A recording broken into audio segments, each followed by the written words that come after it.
And now we have the privilege and honor of hearing from Marlene Creates and Patricia Deadman.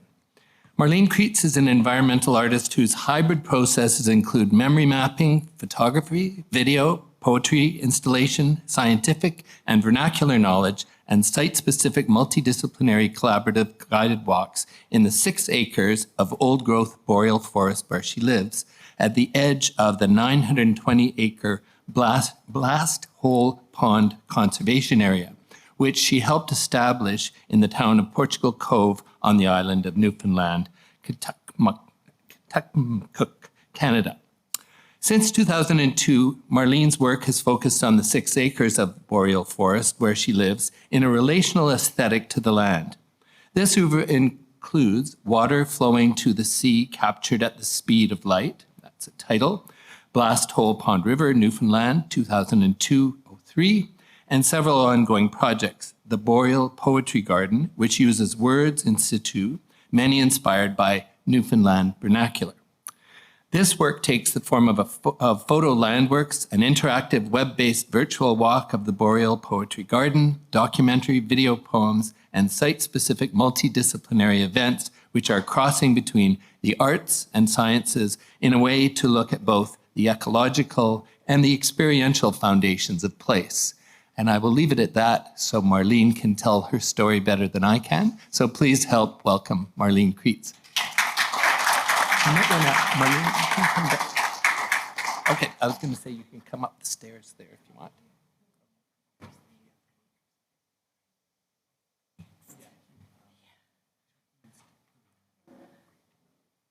There we go. Great. Hi.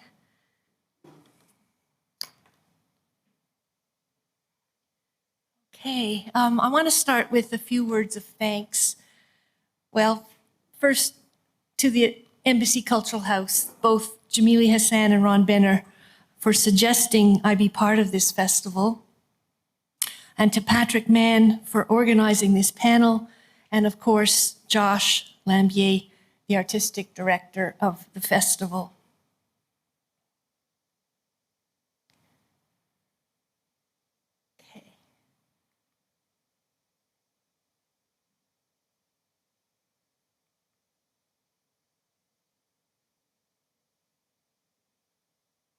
Thanks, Chuck. For the past 21 years, I've been living in this house on the island of Newfoundland. The island is known to the indigenous Mi'kmaq as Uktahumguk. The old growth boreal forest surrounding me has become my studio, the source of my subject matter, and the site for guided poetry walks and place-based multidisciplinary events. I want this to work. How come it worked for everybody else? The land is traversed by the Blast Hole Pond River, but it's actually a stream. It flows from Blast Hole Pond, but it's actually a large lake. Well, anyway, it's that long oval-shaped lake. I'm not ready for that one yet, Chuck. Thank you. Despite the pond's name, the Blast Hole Pond, it was not a quarry. There was no blasting involved in the creation of this lake, unless you want to count volcanoes about 700 million years ago. Speaking of rivers, I found co-curator Jeff Thomas's Bringing the Two-Row Treaty into the concept of the exhibition very heartening and inspiring.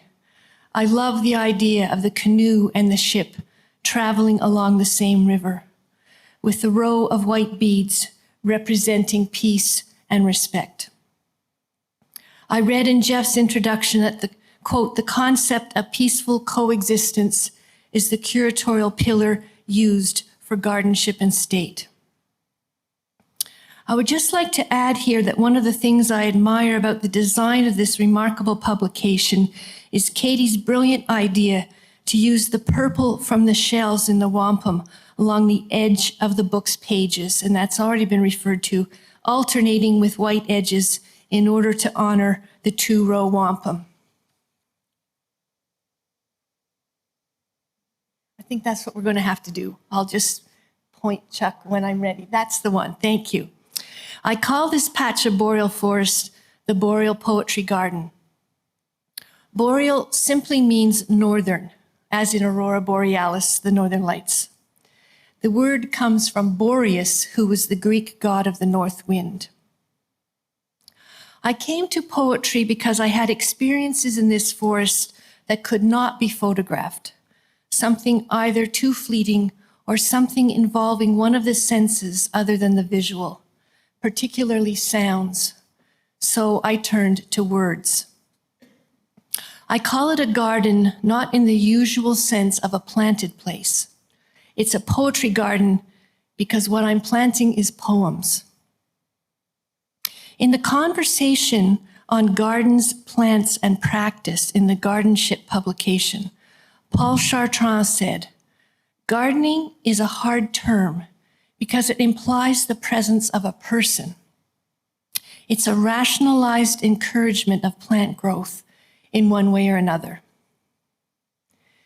These are the principles I follow in my gardenship or guardianship of this place. Plant nothing, weed nothing, no digging, no fertilizing, no watering. Harvest only blowdowns, which I use for firewood. Walk, sit, skinny dip in the river, watch, listen, smell, feel, and wait. One of the inspirations for the Boreal Poetry Garden is the rich Newfoundland vernacular. It's an abiding inspiration for me because of my interest in the relationship between language and the land. It's also important to me because some of these words would have been in the mouths of my Newfoundland ancestors. Newfoundland vernacular is not slang.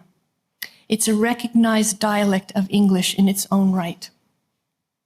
Some words from 17th century England and Ireland survived in Newfoundland after falling out of use in their original countries. Others arose from particular occupational activities in this climate. These are just a few examples that came from Wessex in England: crunnock, droke, flashet, goowity, lund, nug, scrag, tolt, and withyrod. Some of the other linguistic groups that settled Newfoundland include Scots Gaelic, Welsh, Normand and Breton French, Portuguese, Basque, and Spanish. At the turn of the 20th century, the first Chinese, East European Jews, and Lebanese arrived, and in recent years, many refugees have come from Cuba, Africa, Eastern Europe, Syria, and now Ukraine. Previous to European settlement, Newfoundland and Labrador had been inhabited for over 8,000 years by a succession of peoples. The Indigenous peoples currently inhabiting the provincial territory, which includes Labrador, of course, are the Mi'kmaq, the Innu, and the Inuit.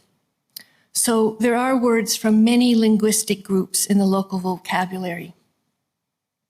As Ron Benner said about his multimedia installation, As the Crow Flies, it is a work about relationships and also about similarities between people and differences between peoples. Although the work is about colonization and decolonization, it's really more about how people are, and not just people, but people's relationships to other life forms. Speaking of relationships, I like Michelle Wilson's observation that the things that my maps are looking at are not static, fixed places, but relationships. Over the past 40 years, I've done a lot of work with memory maps drawn for me by other people, both settlers as well as Indigenous people, with which I try to decenter white colonial place narratives. So that work is about relationships too, of people to places that are important to them. As Michael Farnan said, who also contributed a map to the exhibition, I turn to maps all the time just to find my way into some level of understanding. I use maps to understand settlement history, to understand my place on the land. In particular, I think of the human and the non-human. Michael Farnan's map, drawn with ink, chalk, and charcoal. Michelle Wilson's interactive textile map, titled Forced Migration. And memory maps, such as I work with, are examples of alternative mapping, also called participatory mapping, counter mapping, de-mapping, remapping, radical mapping, and possibly even subversive mapping. Every map tells a story, and alternative maps tell alternative stories.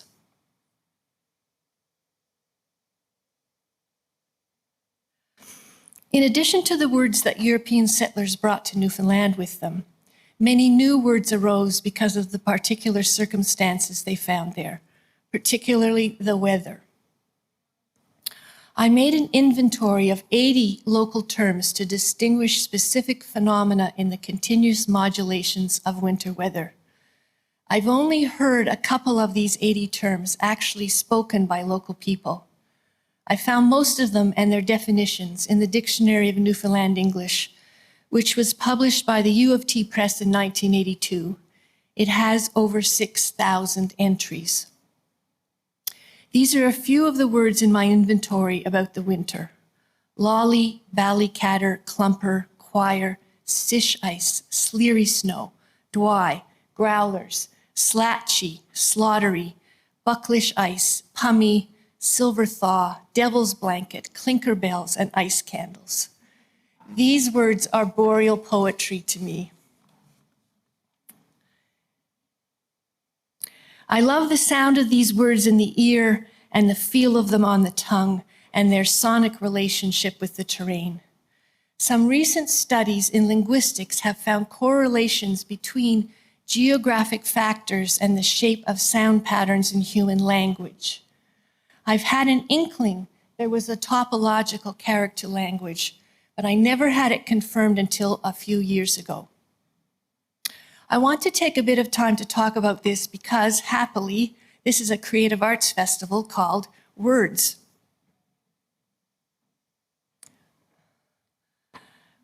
Words have living within them signatures of the air and vegetation in which human language blossomed. That's a quote from this book, Sounds Wild and Broken. As the author, David George Haskell, points out, English is a descendant of languages from relatively open landscapes and dry air. English consonants and sparse vowels differ from vowel-rich languages that developed in tropical forests. This would apply to the different indigenous languages that developed across terrains and ecosystems as different as the plains and the temperate rainforests of coastal BC. This theory has to do with the ability of certain sounds to travel distances according to the wind and the nature and density of the vegetation. Interestingly, the majority of the place names in Nitassinan, which is the indigenous Innu territory in Labrador, start with the letter K. These are just a fraction of them. And the Mi'kmaq name for the island of Newfoundland also starts with the letter K. So that makes me wonder about this letter's sonic relationship with the boreal forest. I'm speaking in a language that's actually foreign to this ecosystem and all the other environments on this continent. For the exhibition, Jamili Hassan used ceramic tiles to make a map of Deshkan Zibi. In the conversation on lands and mapping in the GardenShip publication, co-curator Patrick Mann mentions that the Anishinaabe name for the river flowing next to us here is Deshkan Zibi. He said, while land acknowledgements are abstractions in so many ways, actually naming seems to be really concrete and significant. How different Deshkan Zibi sounds from Thames. Deshkan Zibi has the sonic marvel of a river to me. And Patrick reported that Tom Cull said he thought it would be a while before the name would catch on, but in fact, that usage has become quite common. Tom not only writes about the river, he has been organizing monthly cleanups for over 11 years through the Antler River Rally Group, which he co-founded with Miriam Love. He says the need has only grown, and now they're averaging about 16 cleanups a year. And I suggested Tom bring a sign-up sheet if any of you want to join in with some of these cleanups. Back to the Newfoundland terms for ice and snow. Though many of them are English, some of them were invented by settlers on the island. And I find many of them do have a sonic relationship to the specific winter conditions they found. What's behind these terms is a way of experiencing and knowing the world. They register an attention to the land and the sea. They're very lyrical and have inherent poetry. So there's an aesthetic dimension to them. They're also very precise. They distinguish subtly different forms of ice and snow. And they're practical. For example, they would convey if the ice was safe for crossing. You wouldn't walk on the ice if it was only sished over, or if it was brickle, or niche, or slobby. These terms are poetical, precise, and practical, all three. Knowing these terms and expressions helps me actually see different phenomena, instead of winter being just a cold white blur. Mother Carrie is plucking her chickens. That was the first wintry term I actually heard spoken that caused me to stop in my tracks and marvel. It took 25 years before I followed my hunch that there might be more local terms for ice, snow, and winter weather. As the British nature writer Robert Macfarlane wrote in his book Landmarks, which is a book about the power of language to shape our sense of place, he said, "What goes unnamed goes unseen. The language of landscape is a literacy of landscape." When I was invited to be on this panel, it was suggested that I tell my own story about moving artworks towards publications. So I'd like to talk about one of my films becoming a book, which is the opposite ways. I mean, usually someone writes a book and it becomes a film. This went the other way around. The title of the film is From the Ground Tier to a Sparrow Batch. The title of the book is Brickle, Niche, and Knobbly. It has a different title from the film, which I'll explain shortly. This book, there it is, and the Embassy Cultural House has generously agreed to sell some copies of this on their table up there. This book reproduces image by image and word for word the 26-minute-long film that I call a documentary video poem. It incorporates both moving images and still photographs, with my voiceover reading a 40-part poem I wrote that includes terms in the Newfoundland dialect for ice, snow, and winter weather. Most gardens are dormant in the winter, but the weather is very active all winter long in the Boreal Poetry Garden.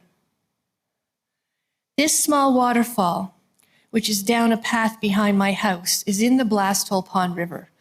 It's the fluctuating rhythmic heart in the Boreal Poetry Garden. In the video poem, the waterfall is seen from the same fixed viewpoint throughout a winter and serves as its refrain. The video begins from the day before the first snowfall, which is what's on the screen, and proceeds chronologically through the winter to the spring melt. So here are some more excerpts just about the waterfall from the film. If you start it, they'll just automatically dissolve. Chuck, from one to the other.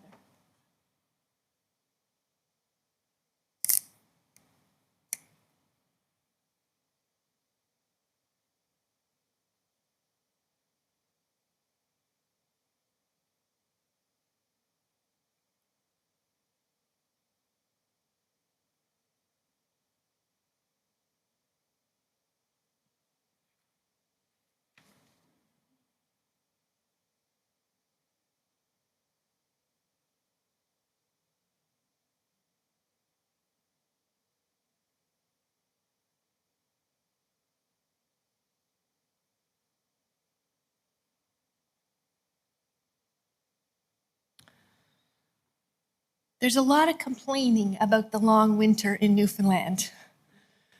That particular winter, we had several major blizzards and thaws. But it was a great winter to do this project because the river was formed and reformed over and over again and allowed me to use many local terms in my poems as well as photograph examples of the terms. I'm going to show you just the first 6 minutes of the film. The second voice you'll hear giving the definition of each term is my cousin Lloyd Brown from Fogo Island with his rich pre-Confederation voice that still echoes 19th century voices from Dorset and Devon in the West Country of England, which is where our ancestors came from in the 1800s. They settled on Fogo Island off the northeast coast of Newfoundland and became cod fishers.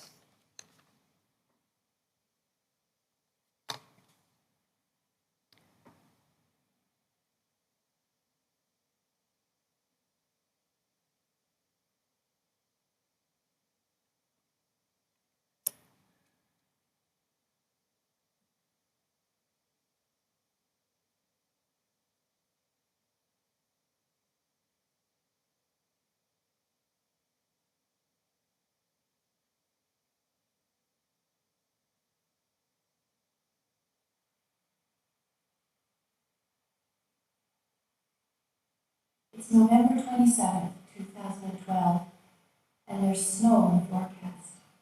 I'm ready with my snowshoes, my camera, and a list I compiled of terms in the Newfoundland dialect for ice and snow, with which I'll watch and record the coming winter along the Last Hole Pond River.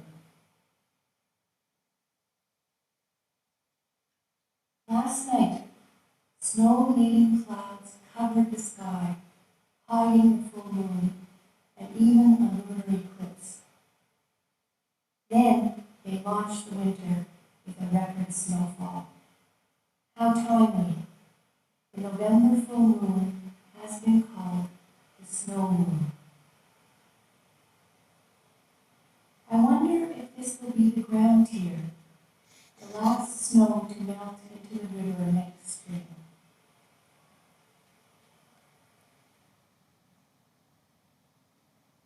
The ground tier is the snowfall that stays all winter, as opposed to the earlier temporary ones.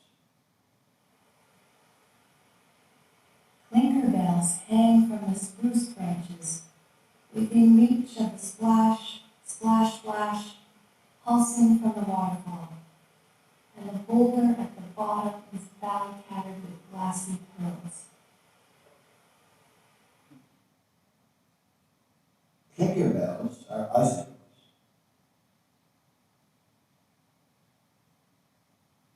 Valley-cattered means covered with a layer of ice formed by the action of spray or waves along the shoreline of the sea or ponds or rivers. There are other spellings and pronunciations. One that we had in Chopaz was batty-catters. I've also heard of batty-catters. A branch has been coated, thickened, coated again, and covered with a quar of ice. A quar of ice is heavy ice formed from successive layers of water freezing. Upriver, Last Hole Pond has almost cut over, but loud cracks through the young ice of 5 nights freezing startle the silence. It's December 3rd, and this afternoon my neighbor said, when the sun crosses the line on the 21st, we'll see what kind of winter we're going to have. If the wind is from the northeast, look out.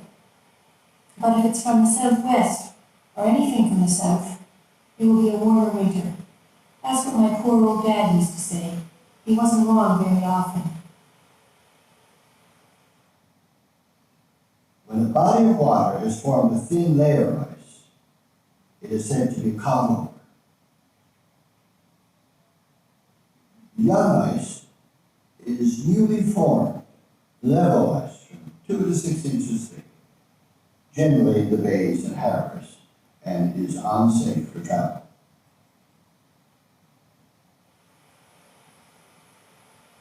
A sketch of ice on the water lily pond prompts me to check the river, but its winding line hasn't been stilled yet. A sketch of ice is a very thin spread of ice. Then this morning, all the way down the path, I can tell the cold has clamped down on the river's run, though quicker water still flows past new ice at the edges. I wonder if it will disappear under the expected snow tonight. A woman at the post office said, "Hopefully it won't be as bad as the forecast. We need a tiny bit of snow for Christmas, but just a scab." New ice is recently formed ice.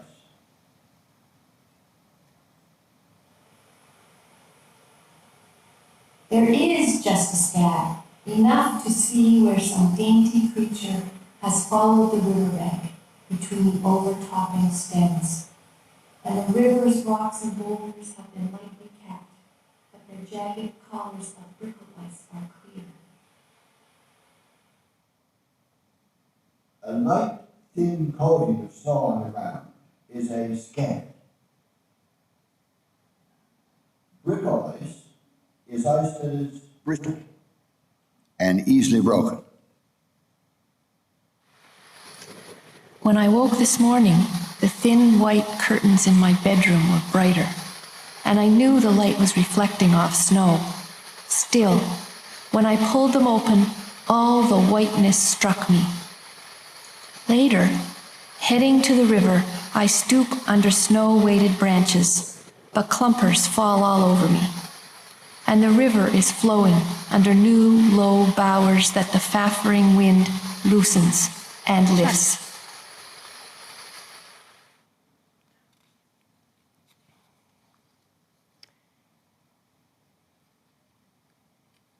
That's it. Both Newfoundland and Labrador, being fishing and sealing cultures for centuries, are dependent on the ocean. So there are also many local terms for various forms of sea ice, most of which I couldn't apply to the Blasthole Pond River. In April 2009, Arctic ice, or drift ice, was driven by wind and currents into Conception Bay from more northerly latitudes. Drift ice forms on the surface of salt water in the Canadian Arctic. A completely different kind of ice that appears off our shores is icebergs. They're calved from glaciers in Greenland. These glaciers are the remnants of the retreating last ice age, and they're made of fresh water that's about 10,000 years old. As you might guess, there are local words for icebergs and parts of icebergs, such as growlers, clumpers, and bergy bits. The icebergs are good for tourism. But looked at another way, the melting glaciers and proliferating icebergs are contributing to the rising seas, which are threatening island and coastal communities all over the planet. I read this morning in the weekly Emergence magazine that Greenland is having the hottest year in 1,000 years this year. The winter of 2014 was so cold that by March, Conception Bay itself, which of course is also saltwater, froze for the first time in decades. This provided me with the opportunity to document many different formations of local ice, or bay ice. But this local vocabulary is now a fragile, intangible artifact. The loss of local linguistic complexity is a result of major changes in Newfoundland and Labrador, particularly the decline of the fishery as an occupation. And these terms are fragile for another reason, which is global warming. I took these photographs of sea ice in Conception Bay which is where the blast hole pond empties into the sea. These photographs of sea ice are in the latter part of the book, Bricklenish and Knobbly, and it includes the definitions of all the terms. My hope is that this book and the original video poem can help keep some of these wonderful terms active, as well as bring people's attention to and appreciation of the phenomena of winter. I think it may be working, just to some extent. From time to time, I receive an email with a photograph of an unusual formation of ice or snow from someone who is curious about what to call it. Thanks to this book being published, the project has taken yet another form. The Harbor Light Quartet, which is a classical quartet with violin, piano, cello, and viola, commissioned the composer Dwayne Andrews to create a composition based on the book. It premiered in 2021 at the First Light Center for Performance and Creativity, which is an Indigenous-led art center in downtown St. John's. Stills from my video poem were projected on a screen beside the musicians, dissolving from one image to another in sync with the music and the composition. And my project about the winter is taken even one more form because the musicians have recorded it for a CD. The composer titled the work A Devil's Blanket, which is a Newfoundland term for a snowfall that hinders your usual work. As I say, I found 80 terms in the Newfoundland dialect for ice, snow, and winter weather. But I learned that the Scots have 421 words for snow. Well, what I say is, they may have more words, but we have more snow.